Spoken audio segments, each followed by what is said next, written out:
ஓம் நமோ வெங்கடேசாய. Hi friends, எல்லாருக்கும் வணக்கம்.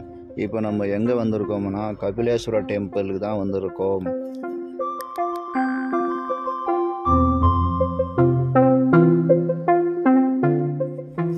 திருப்பதி பஸ் ஸ்டாண்ட்லேருந்து 1 கிலோமீட்டர் தொலைவில் நந்தி சர்க்கிள் இருக்குது. அதுக்கு பக்கத்தில் தாங்க இந்த கபிலேஸ்வர டெம்பிள் இருக்குது.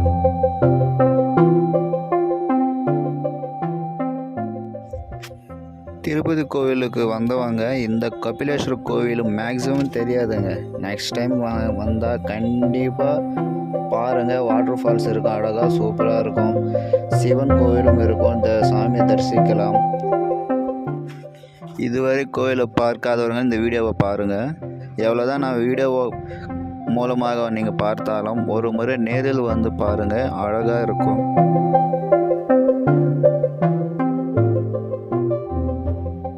இதுதாங்க கோவில் முன் வாசல்.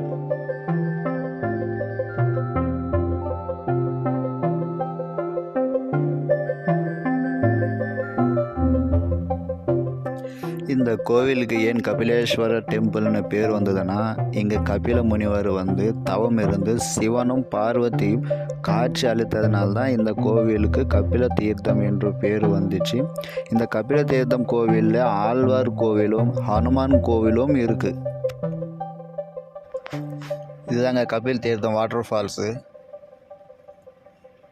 மழை காலம் வந்தால் இது போன்ற அழகான காட்சி பார்க்கலாம்.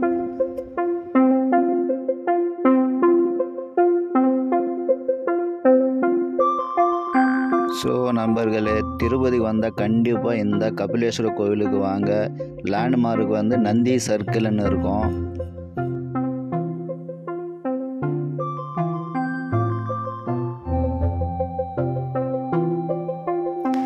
திருப்பதி பெருமாளை தரிசனம் முடிந்த பிறகு ஒரு முறை இந்த கோவிலை பார்த்துட்டு போங்க, உங்களுக்கு ரொம்ப பிடிக்கும்.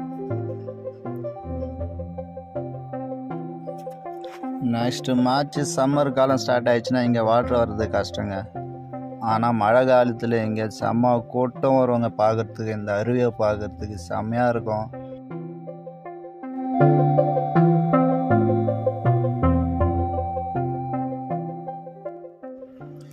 இந்த வாட்டர் ஃபால்ஸ் பக்கத்தில் தாங்க இந்த சிவன் கோவிலும் இருக்குது. அதை பார்த்ததும் சிவன் கோவிலை தரிசித்துட்டு போகலாம்.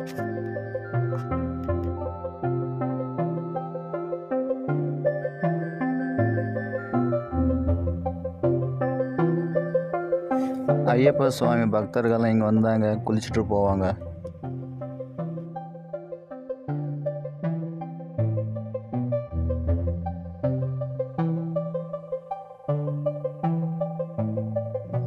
இங்கே சிவராத்திரி அன்று நிறைய கூட்டம் வருங்க, ஏன்னா இந்த சிவன் கோவில்ன்றதுனால.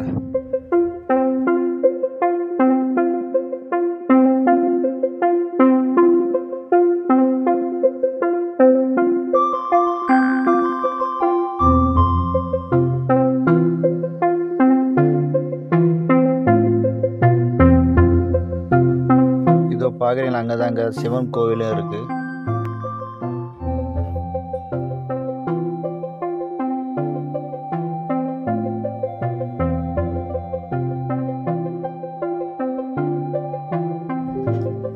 இந்த வாட்டர் ஃபால்ஸை பார்த்தோம் கமெண்ட் செக்ஷனில் கமெண்ட் பண்ணுங்கள்.